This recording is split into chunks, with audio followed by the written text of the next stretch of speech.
Stop right there. Stop interpreting every exit as evidence that you were not enough. Stop letting the absence of people become the measurement of your worth. Everybody who leaves your life does not have the authority to define your life. Their leaving may have hurt you, but their leaving did not manufacture you. Their silence may have confused you, but their silence did not cancel what God placed inside of you. I know it hurts. Don't pretend it doesn't. Betrayal hurts. Rejection hurts. Being misunderstood by people you tried to love purely hurts. Losing people you still pray for hurts. Watching someone walk away with no explanation, no apology, no closure, no conversation, that hurts. There is a pain that comes when the person you thought would cover you becomes the person who exposes you. There is a grief that comes when the people you open your heart to suddenly act like they never knew the weight you were carrying. But let me tell you something, pain is not always proof that God abandoned you. Separation is not always punishment. Sometimes God is not taking something from you, He's taking something off you. Sometimes He is not rejecting you, He is rescuing the value you forgot how to protect. You were so busy trying to keep them that you stopped guarding what God gave you. You were so committed to preserving access that you did not notice access was damaging assignment. That is where people get confused. You think because you miss them, they must be necessary. No, you can miss what God removed and still obey God for removing it. You can love someone and still recognize they no longer have the right to handle your destiny. Love is not the same as access. History is not the same as covenant. Attachment is not the same as assignment. There are people you are grieving who were feeding on the part of you God was trying to heal. There are relationships you are crying over that was slowly teaching you to doubt your own value. Every time they dismissed you, you became smaller. Every time they ignored your pain, you became quieter. Every time they withheld approval, you worked harder to prove what heaven had already established. That is not humility. That is slavery to validation. Separation becomes unbearable when you measure your value by who stayed instead of by what God placed in you. If your identity is built on people staying, then every exit will feel like death. But if your identity is built on divine design, then an exit becomes information. It becomes evidence. It becomes discernment. It becomes a signal that God is adjusting the room for the future He assigned to you. Now, don't misunderstand me. Not every person who leaves is an enemy. Some people leave because their season is over. Some leave because they cannot go where God is taking you. Some leave because they were never assigned to your future, only your formation. But every removal deserves discernment. Don't curse what God used. Don't chase what God removed. Don't romanticize what was draining you just because loneliness is uncomfortable. God is too committed to your purpose to leave you surrounded by people who keep mishandling your value. He will interrupt your comfort to protect your calling. He will clear the table to preserve your oil. He will allow a door to close because He knows what would have died in you if it stayed open. So if this word is calling you back to your God-given value, stay with this teaching. Subscribe, not as a habit, but as a decision to keep truth close while God rebuilds your identity. Because this is not just about who left, this is about what you carry. And what you carry is too important to keep placing in hands. God never authorized. And that is why you must settle this now. Your value was established before anyone approved you. Before they liked you, God knew you. Before they clapped for you, God called you. Before they recognized your gift, God placed it there. Before they had an opinion, heaven had an intention. So stop allowing temporary people to tamper with an eternal definition. The worth of a thing is not determined by who touches it, who rejects it, who misunderstands it, or who walks past it. The worth of a thing is determined by who made it and why it exists. A product does not get its value from the customer who does not understand it. It gets its value from the manufacturer who designed it. You were not manufactured by public opinion. You were not created by family approval. You were not assembled by applause. You were designed by God, stamped with image, filled with capacity, assigned with purpose, and released into time with responsibility. That means your value is not up for vote. It is not fragile. It is not floating in the hands of whoever decides to stay this week. People can mishandle gold, but their mishandling does not turn gold into dirt. They can throw gold in the mud, but mud does not have the authority to rename gold. They can ignore gold, hide gold, misuse gold, even sell gold cheaply. But gold remains gold because value is built into its substance. Hear me carefully. Abandonment can wound your emotions, but it cannot decrease your worth. Rejection can reveal their limitation, but it cannot erase your design. Being overlooked may hurt your heart, but it does not cancel your assignment. That is a lie from the pit of hell, designed to make you confuse treatment with identity. How they treated you may describe their capacity, their maturity, their blindness, their fear, or their insecurity, but it does not describe your value. Approval is temporary. Ownership is permanent. Approval changes with moods, seasons, benefits, and convenience. Ownership is rooted in origin. The one who made you is the one who has the right to define you. People may approve you today and abandon you tomorrow. They may celebrate you when you serve their need and criticize you when you obey God. But divine ownership does not fluctuate with human emotion. God does not stop owning you because someone stopped choosing you. Now here's where it gets serious. Sometimes rejection does not destroy your identity. It exposes where your identity was misplaced. If one person walking away has the power to make you feel worthless, then that person was sitting on a throne only God was meant to occupy. Don't get offended. Get free. If their silence can erase your peace, if their absence can cancel your confidence, if their opinion can dismantle your obedience, then they had too much authority in a place reserved for your Creator. That is not love. That is captivity. Love can hurt when it leaves, but love should never become the source of your existence. No human being was designed to carry the weight of being your God. They will break under it, and you will break with them. God will sometimes remove a person not because he hates them, but because he loves you too much to let your soul kneel at the wrong altar. You are not random. You are not unwanted. You are not disposable. You are not replaceable. You are designed. You are assigned. You are owned. You are accountable. Your life has a manufacturer. Your gifts have a purpose. Your pain has not disqualified you. Your rejection has not reduced you. Your loneliness has not erased you. Your tears have not made you common. So stand up inside, not arrogantly, not bitterly, not pretending you do not hurt. Stand up because truth requires posture. Stand up because value must be remembered before purpose can be protected. Stop begging people to confirm what God already declared. Stop auditioning for acceptance in rooms that keep discounting your oil. Stop shrinking yourself to remain connected to people who only knew how to love the version of you that forgot its worth. Your value did not begin with people, so it cannot end when people walk away. Let them walk if God has released them. Let the season close if heaven has moved. Let the approval expire if obedience requires it. You belong to God before you belong in any room. And when you remember who owns you, you will stop panicking over who left you.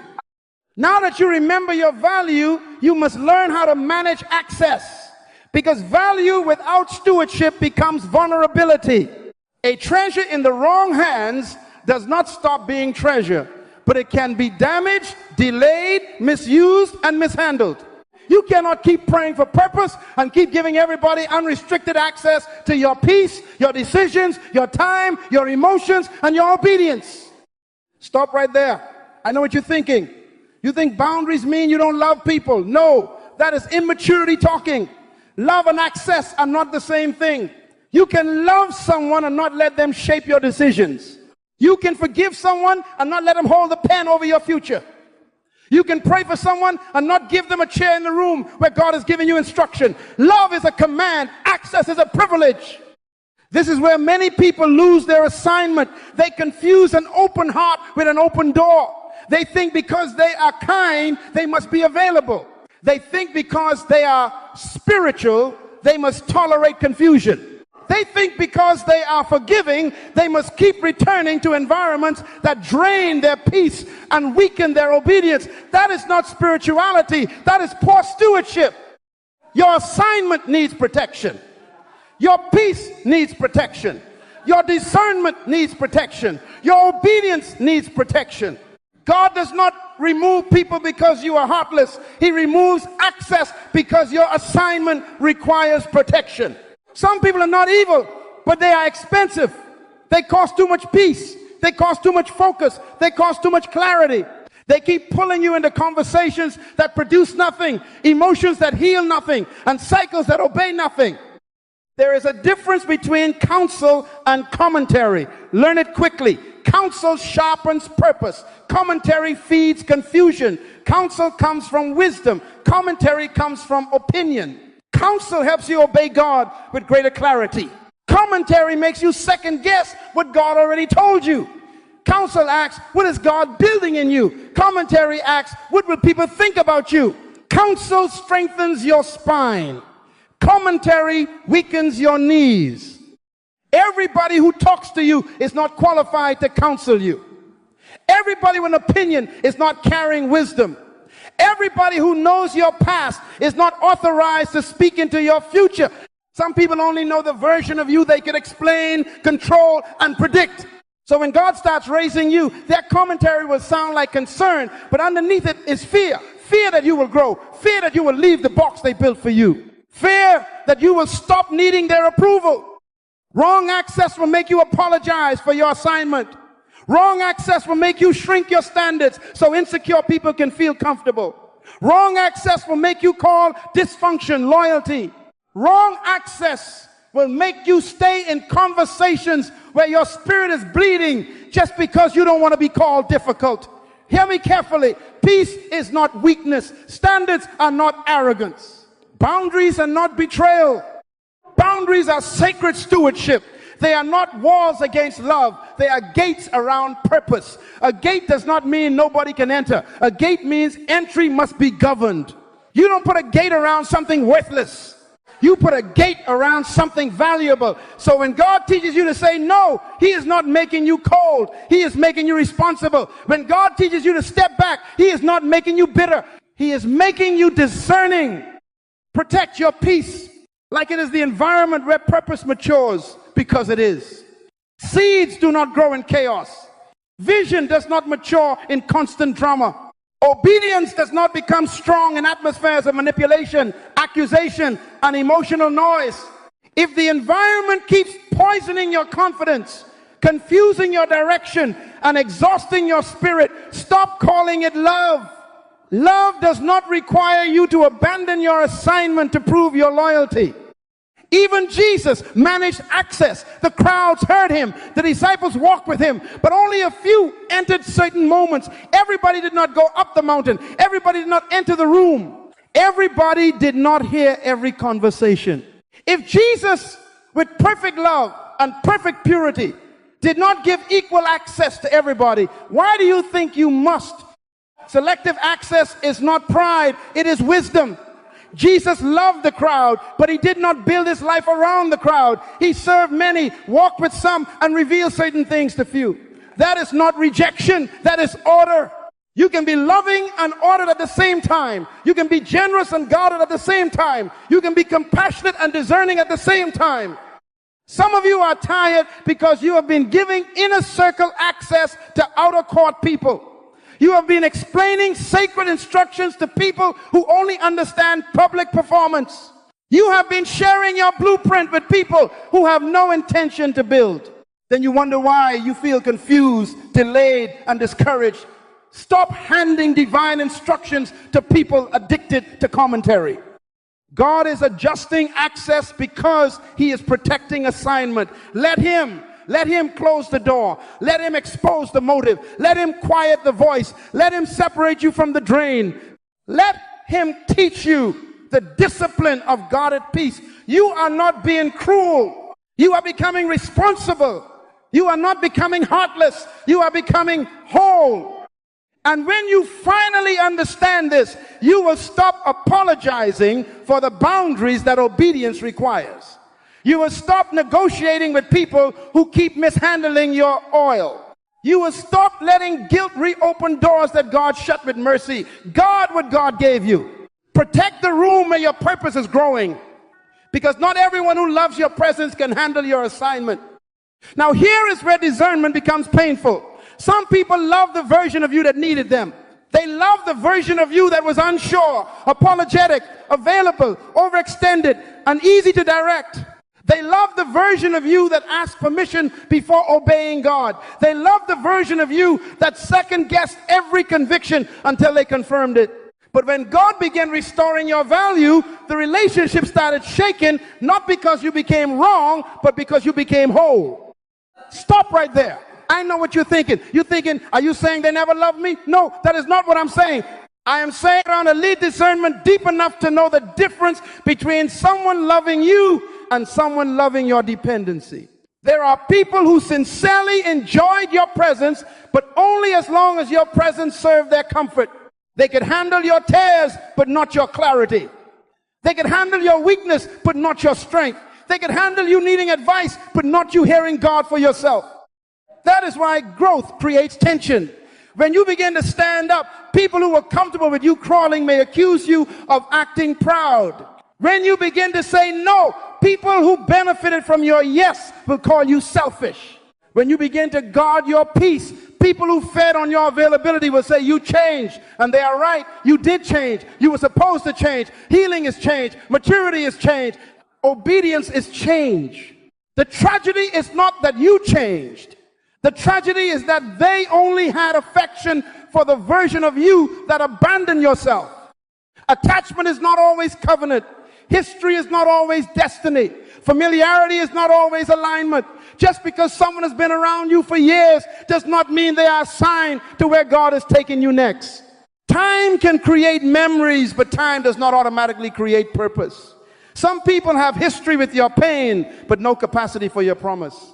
They know your wounds, but they resist your wisdom. They remember when you were broken, but they cannot honor who God is rebuilding. Hear me carefully. Some people celebrate your service while fearing your strength. They love when you help, but they resent when you lead. They love when you give, but they resist when you grow. They love your hands, but they fear your voice. They love your usefulness, but they are uncomfortable with your purpose. As long as you are pouring into them, they call you loving. But when you start preserving oil for the assignment God gave you, they call you distant. That is manipulation wearing the clothes of disappointment. You were not created to be useful without being whole. You were not designed to be available without being assigned. You were not manufactured by God to spend your life maintaining other people's comfort while your own purpose suffocates. There is a difference between serving from love and serving from low self-worth. Love serves freely. Low self-worth serves fearfully. Love gives with wisdom. Low self-worth gives to avoid rejection. Love obeys God. Low self-worth obeys guilt. Some of you are feeling guilty because walking in value feels cruel to people who were comfortable with your self-neglect. But listen to me. You are not being cruel because you stopped abandoning yourself. You are not being arrogant because you stopped asking broken systems to approve divine instructions. You are not dishonoring people because you finally honored God's work in you. The guilt you feel may not be conviction. It may be withdrawal from dysfunction. When a person is used to eating from your weakness, your healing will feel like starvation to them. When someone built access around your confusion, your clarity will feel like rebellion.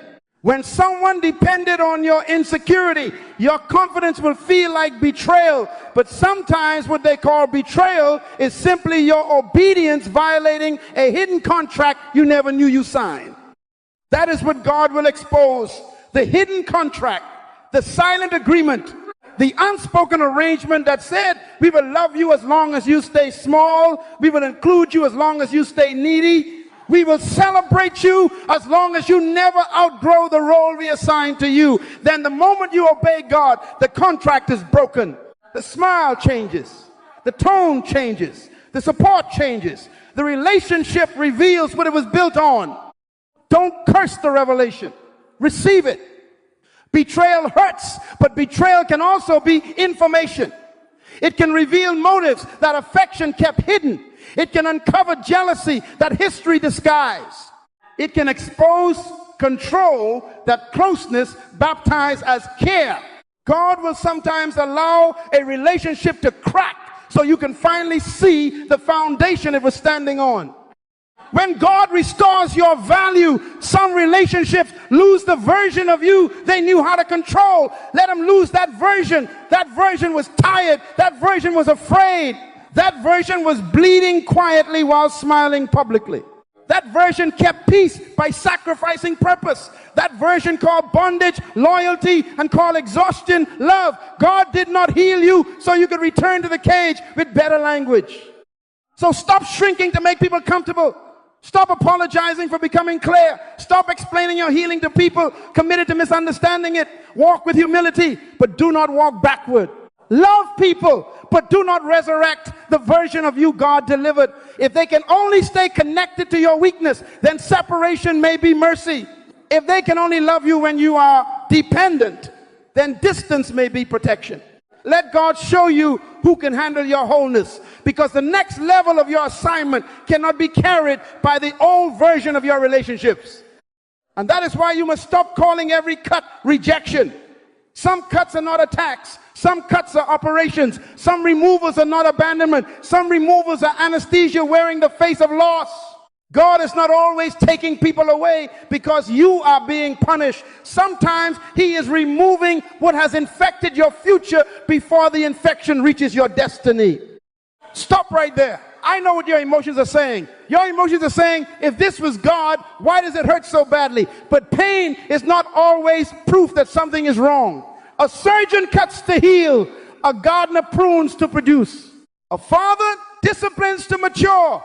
The knife can hurt and still be in the hand of wisdom. The pruning can feel like loss and still be the strategy for fruitfulness. Everything that hurts you is not harming you. Sometimes the thing that hurts is the thing God is using to stop the harm. You tolerated too much for too long and God knew it. You normalized the infection. You adapted to the drain. You adjusted to the disrespect. You learn how to function with a thorn in your spirit and call it loyalty. You learn how to smile while bleeding and call it maturity. You learn how to keep people close who kept contaminating your confidence and you called it love. But God will not build your future on tolerated poison. That is divine surgery.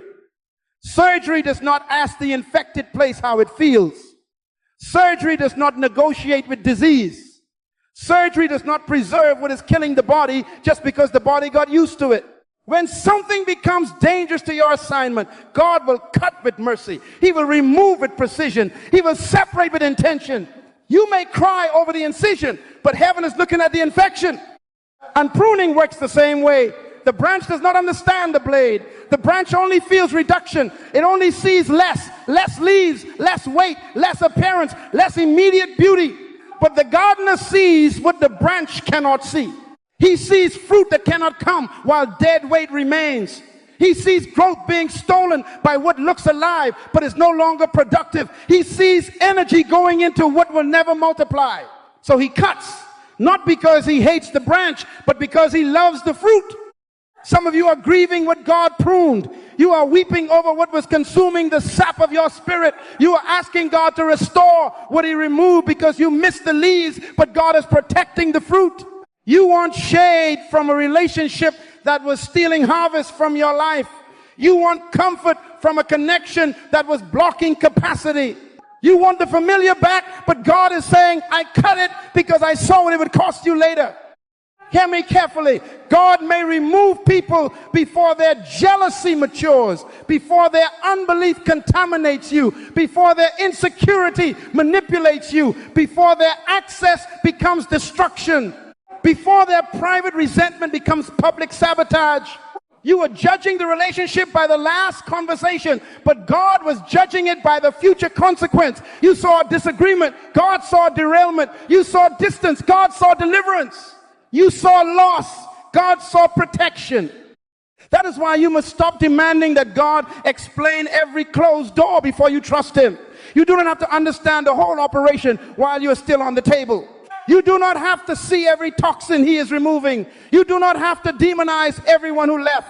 Everyone God removes is not wicked. Some are simply not assigned. Some are too wounded to handle your calling. Some are too afraid to walk with your obedience.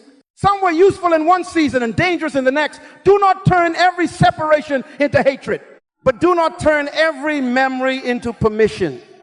Because this is where many people destroy their own deliverance. God closes the door and they keep knocking. God separates and they keep negotiating. God removes access and they keep reopening it because loneliness starts preaching louder than discernment. Be careful. When you keep reopening a door God closed, you may be inviting back the very thing God delivered you from. You may be calling back the infection because you miss the familiar pain. You may be rebuilding the cage because freedom feels too quiet. Don't do it. Don't chase what God is separating. Don't romanticize what was draining you. Don't edit the past until it becomes safe in your imagination. Remember clearly. Remember the confusion. Remember the shrinking. Remember the anxiety. Remember how your spirit felt after every conversation. Memory can become dishonest when loneliness starts talking. Let truth testify. Surrender does not mean you feel nothing. Surrender means you trust God more than you trust the ache. Surrender means you can say, Lord, I do not like this cut, but I trust your hand. It means you can bless people without begging them. Release people without cursing them. Grieve people without returning to bondage. Let the door be closed if God closed it. Let the season be over if heaven ended it. God's removal may wound your emotions while protecting your destiny. Let him protect it. Let him prune it. Let him heal it. The cut is not the end of you. The cut is evidence that God still sees fruit in you. And after the cut comes the quiet. This is the part most people mishandle. Because when God removes the voices, the room feels empty. When he removes the access, the silence feels personal. When the phone stops ringing, when the invitations slow down, when the familiar presence is gone, you think you have been abandoned. No, loneliness is not always emptiness. Sometimes loneliness is a classroom. Stop right there. I know what your pain is saying. Your pain is saying, I'm alone. But heaven may be saying, now I can teach you. You could not hear instruction because there was too much noise. You could not hear conviction because there was too much commentary. You could not hear assignment because you were addicted to approval. So God cleared the room, not to punish you, but to reintroduce you to yourself. There is a version of you that got buried under everybody's expectations. There is a voice in you that got quiet because you kept listening to people who did not know your manufacturer. There is a vision in you that became cloudy because you kept explaining it to people who were never assigned to build it. God sometimes clears the room so you can recover the voice, the value, and the vision you lost in the crowd. Silence is not the enemy of purpose. Silence is the workshop of purpose. Seeds do not grow in applause. Roots do not develop in noise. Before fruit appears publicly, roots grow privately in dark soil. It looks like burial, but it is development.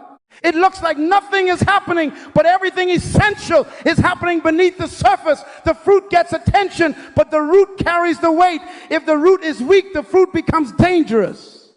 That is why you cannot rush this season. Don't run out of loneliness into another wrong relationship. Don't fill the empty seat just because silence makes you uncomfortable. If you replace people too quickly, you may repeat the same pattern with a different face. Same manipulation, different name. Same drain, different voice. Same confusion, different body. Loneliness that is not submitted to God becomes a doorway back into bondage. Let God rebuild you in private. Rebuild your standards, rebuild your discernment, rebuild your prayer life, rebuild your emotional discipline, rebuild your self-respect, rebuild your obedience. You do not need a crowd for that. You need surrender. You need stillness. You need truth. You need the courage to sit with God long enough to stop fearing your own company. Some of you have been so trained to be needed that peace feels boring. You have been so used to crisis that calm feels suspicious. You have been so accustomed to explaining yourself that silence feels like rejection. But God is teaching you that you do not have to be surrounded to be significant. You do not have to be chosen by people to be called by God. You do not have to be busy to be becoming. Hear me carefully. The lonely season is where your appetite gets corrected. You learn what you no longer need. You learn what you no longer tolerate. You learn who you are without their applause, without their demands, without their control, without their constant access. That is not weakness. That is recovery. That is not isolation. That is preparation. This is where you stop negotiating your worth. This is where you stop mistaking attention for love. This is where you stop calling dysfunction connection. This is where you learn to pray before you answer, discern before you attach, listen before you commit, and obey before you explain. God is not just removing people from your life. He is rebuilding the person they were draining.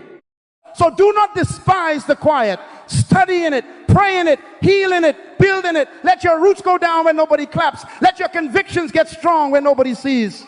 Let your obedience become steady without an audience.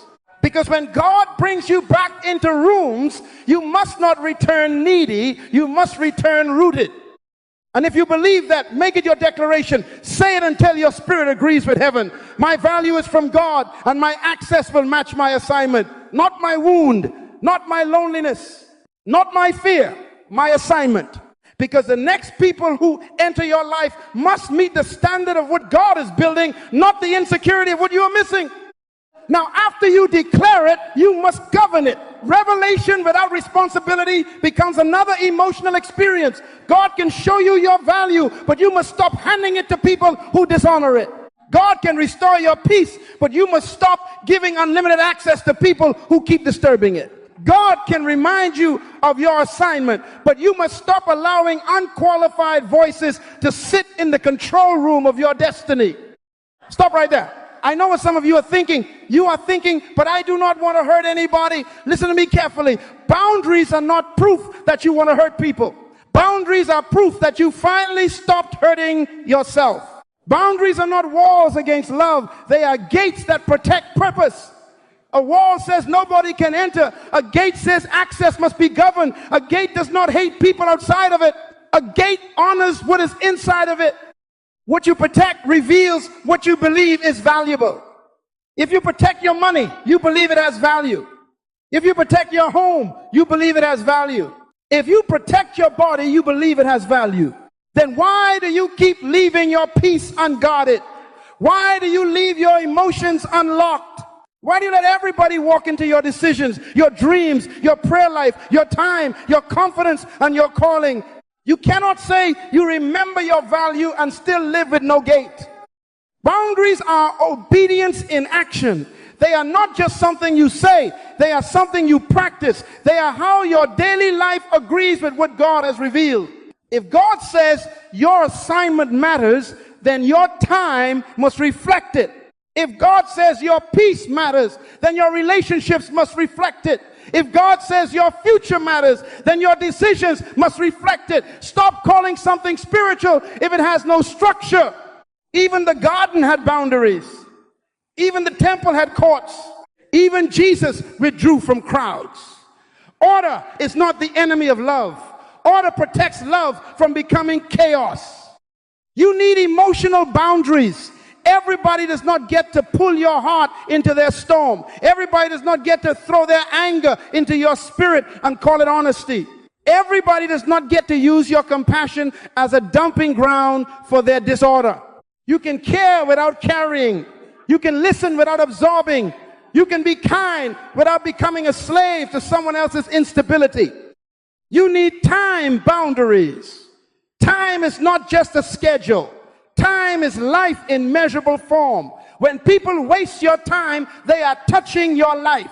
Stop giving prime hours to people who only produce confusion. Stop answering every call like your assignment is not waiting. Stop letting urgency from others become disobedience in you. Some demands are not divine interruptions. They are distractions dressed like need. You need spiritual boundaries. Do not let everybody speak into what God told you. Do not let carnal people interpret spiritual instructions. Do not let wounded people prophesy from their fear and call it wisdom. Everybody who says, I am just concerned, is not carrying counsel. Some concern is control with a softer voice. Protect the altar of your obedience. Protect the place where God speaks to you. You need financial boundaries. Love does not require financial foolishness. Compassion does not mean you finance irresponsibility. Generosity must be led by wisdom, not manipulated by guilt. Some people do not need your money. They need discipline. Some people do not need another rescue. They need accountability. If giving keeps feeding dysfunction, it is not stewardship, it is participation. You need dream boundaries.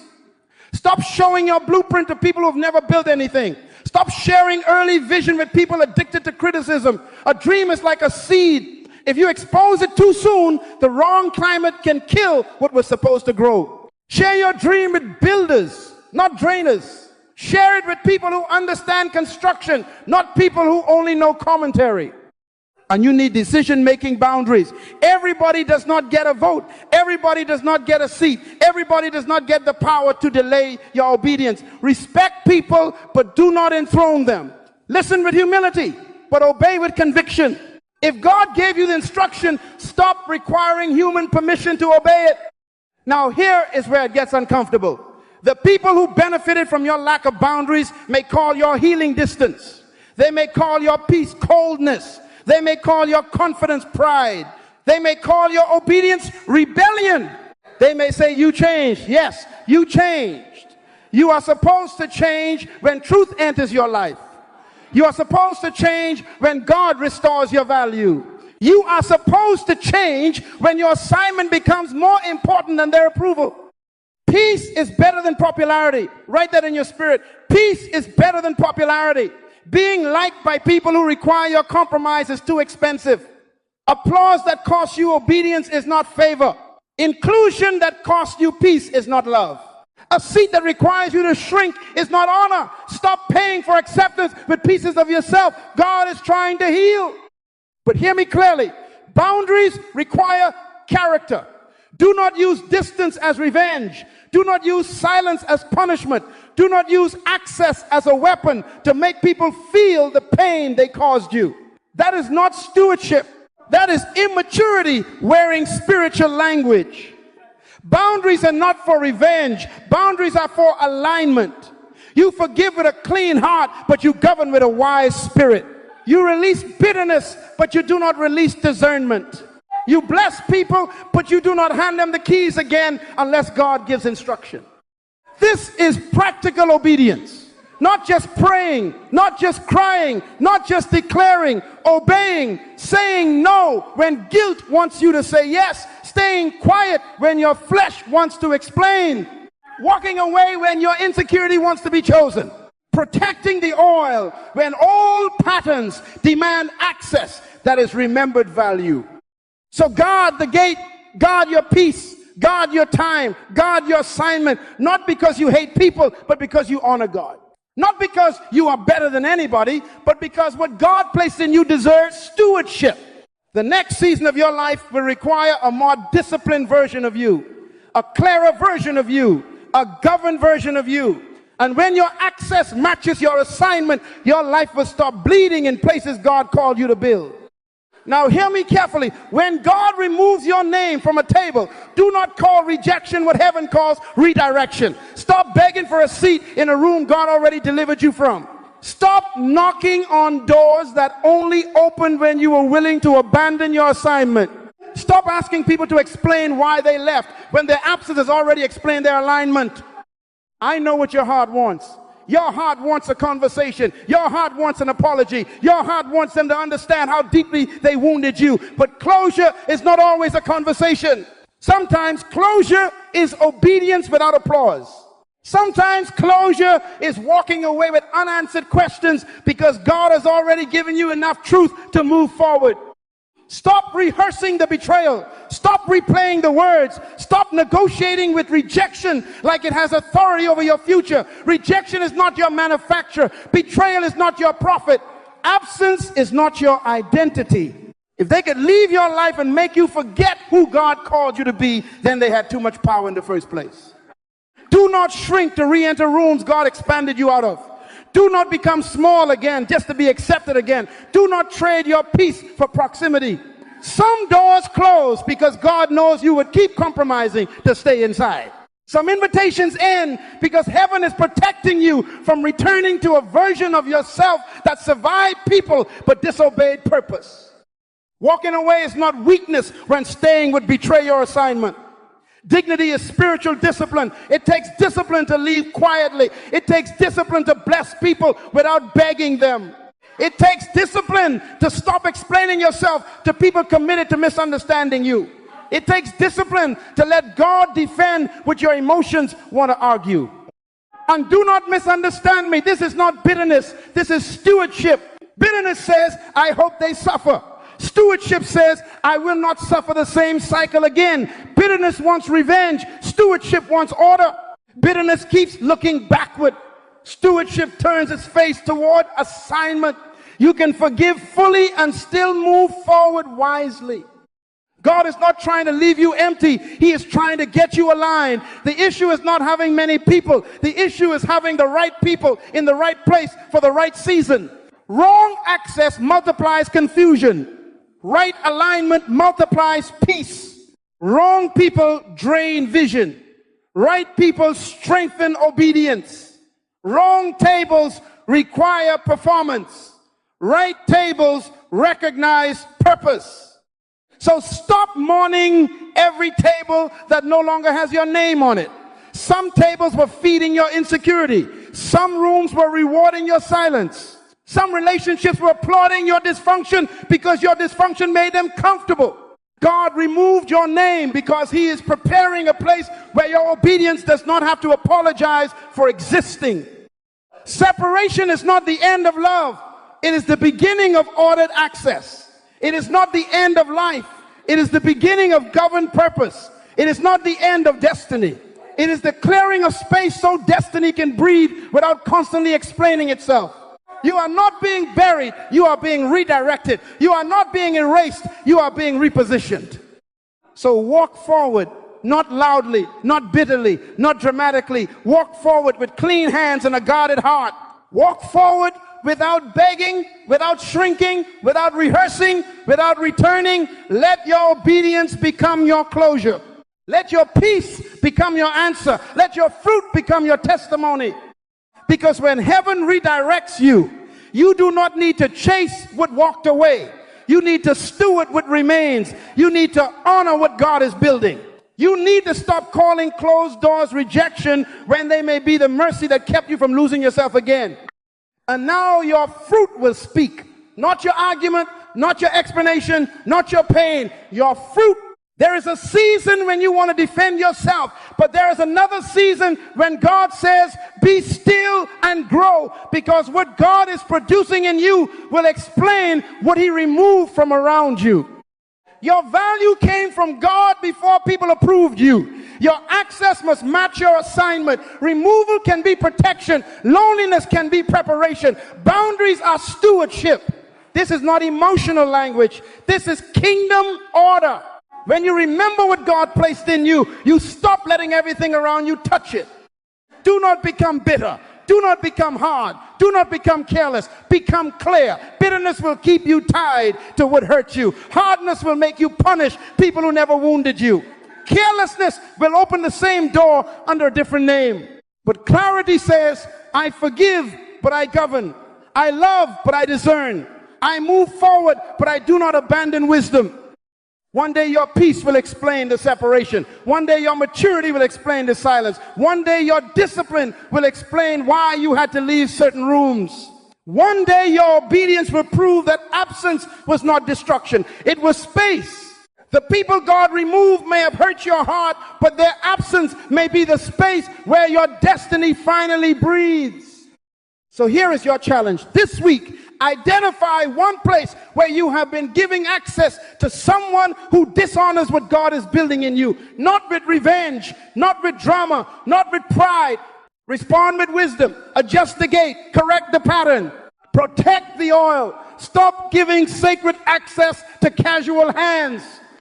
And if this teaching helped you remember God's original purpose for your life, Share it with someone who is grieving a separation.